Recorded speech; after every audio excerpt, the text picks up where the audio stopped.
Sekarang nampak baik dengan Amerika pun tak boleh. Nak kena dengan siapa ni? Nak baik dengan negara mana ni? Kelantan dengan Kedah je. Itu pun saya baik. Saya baik dengan kajian Kedah. Tapi kena dengan semua lah. Jadi sepatutnya hal ini saya rayulah rakan-rakan. Sebelah sini, sebelah sana.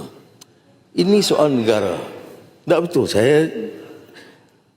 Saya bukan muda, Tan Sri Betul.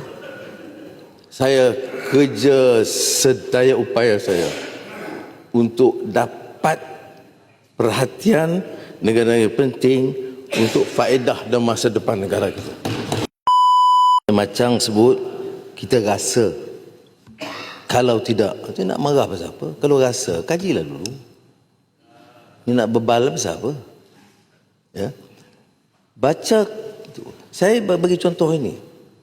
Saya dah sebut tadi. Saya tak mau dialog with the deaf. Dialog ini dengan orang dengar. Setuju tak mengapa.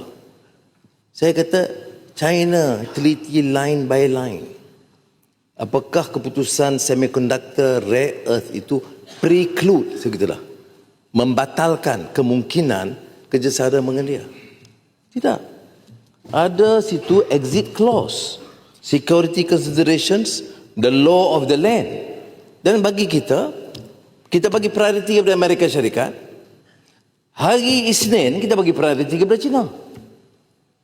Saya akan pergi Selatan Afrika 2 minggu lagi, saya akan bagi priority kepada Selatan Afrika. Apa masalah ni? Sebab tu saya kata baca. Jangan marah saja. Baca dulu, teliti. Exit clause itu, rakan-rakan dalam kabinet, itu tekan dengan serius.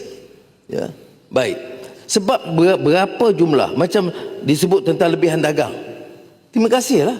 Kalau ikut apa yang ceramah kita dalam dialog saya semasa dengan Presiden Amerika Syarikat, bukan di sini ya, bukan di Macang, depan Presiden Amerika Syarikat, saya kata your computation tentang itu kita tak setuju. Sebab kita masukkan perkhidmatan. Kita tak setuju tentang apa yang dia sebut. Sebab itu daripada 25% masa dia kali pertama telefon, dia turunkan esoknya 19. Kita puas hati, kita tak puas hati. Kita setuju, kita tak setuju. Tetapi ini keadaan dia. Ya. Baik. Jadi soal umpamanya rare earth, semiconductor, kita dah sebut. Ya. Dia tidak. Kalau umpamanya pelaburan Amerika di sini, dia kata okey, pelaburan Amerika ke Malaysia kami tak mau you import ekspor ke China. Tak apalah. Okey, kerana pelaburan dia. Tapi pelaburan China di sini, dia nak bawa balik ke China, dia bawa ke mana-mana dunia, kita tidak menyekat. Sebab tu saya kata kena membaca.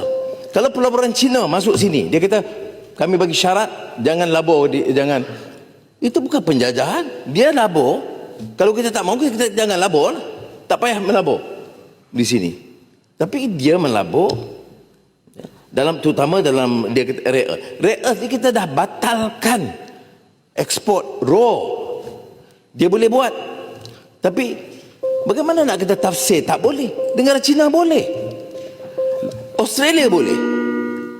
Jadi sama ada yang sekarang sedang dijalankan, tapi saya kata ini dia tak ada clause atau peruntukan yang membatalkan atau melarang. Sebab itu dia sebut situ national consideration, security consideration kita. Okey, ada bangkitkan soal maritime, ketenteraan. Ini dibuat oleh dulu. Menteri-menteri dulu, cek dulu, masa dulu. Ada tak perjanjian pertahanan dengan Amerika? Ada. Jadi yang itu kita teruskan. Apa masalah dia? Tapi apa yang kita tekankan? Tidak boleh apa-apa kegiatan dengan Amerika Syarikat yang boleh dilihat sebagai provokatif terhadap negara lain, mana masuk dengan China. Begitu juga dengan China, maritime kita ada, dan bagi kita dengan negara China, ini perjanjian dengan Amerika. Ambil tengok ni, kalau nak gunakan ini untuk perjanjian dengan China, silakan. Itu yang kita bolehkan dan kita bahaskan cara terperinci. Tetapi tentulah pasukan tu pasukan yang mahir dan pakar daripada pejabat awam. Mereka lakukan pagi, petang, malam, berbulan-bulan, Tan Sri. Ini bukan dia bagi draft kita serah begitu, tidak, Tan Sri. Sebab tu Menteri MITI agak tegaskan perkara ini. Jadi nak guna jumlah ini, turning half truth into absolutes. Ini problem dia. Ya? Dan tak boleh langsung terima apa-apa kebaikan. Satu perkataan bahawa segala yang berlaku dalam ASEAN, sama dengan Amerika, dengan China, dengan yang satu yang baik tak pernah dengar, yang ada kutuk saja. Ini masalah aja. Ya. Jadi kalau dengan prasangka begitu, ini jadinya perjanjian ni menyerah, menggadai. Ya. Jadi penjajahan baru tak ada, Tan Sri. Ya, saya bukan nak kata ini, bukan saya nak kata saya sebagai Perdana Menteri, tidak. Tetapi bayangkanlah, kita nak kena hadapi Presiden Donald Trump. Kalau nak minta bantuan menyelesaikan masalah Gaza, saya tak tahu siapa lagi dah. Kita bercakap dengan Macron, kita bercakap dengan Meloni, kita bercakap dengan Chancellor Jerman. Habis dah ikhtiar. Saya bercakap berdepan dengan Joe Biden. Sudah tahu itu berdepan. Dan saya tahu risikonya. Saya bercakap tu di San Francisco. Bukan senang. Saya tak minta susah terima kasih. Tapi jangan kutuk seolah-olah kita ini antek atau boneka Amerika Syarikat. Mana mungkin mereka boleh bercakap depan presiden yang begitu rupa. Ya. 20 point plan, saya tak pernah sebut 20 point plan. Saya sebut, saya sokong langkah fasa 1 ceasefire. Tapi saya tegaskan comprehensive plan, itu yang Ledang sebut tadi. Jadi ini yang kita lakukan. Tapi yang perjanjian perdagangan ini semua ada exit clause. Ya. Ada exit clause.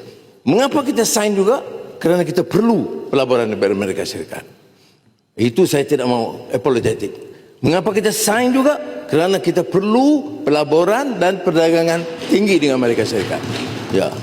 Tetapi soal menyerah tidak timbul. Ya. Begitu negara-negara Cina. Dulu bila kita baik dengan Cina, kita juga diserang. Itu yang Moa sebut tadi, betul. Sekarang nampak baik dengan Amerika pun tak boleh. Dia nak kena dengan siapa ni? Nak baik dengan negara mana ni? Kelantan dengan Kedah saja. Itu pun saya baik. Saya baik dengan kajakan Kedah. Tapi kena dengan semua lah. Jadi sepatutnya hal ini saya rayulah rakan-rakan. Sebelah sini, sebelah sana. Ini soal negara. Tak betul. Saya bukan muda, Tan Betul. Saya kerja sedaya upaya saya untuk dapat perhatian negara yang penting untuk faedah dan masa depan negara kita.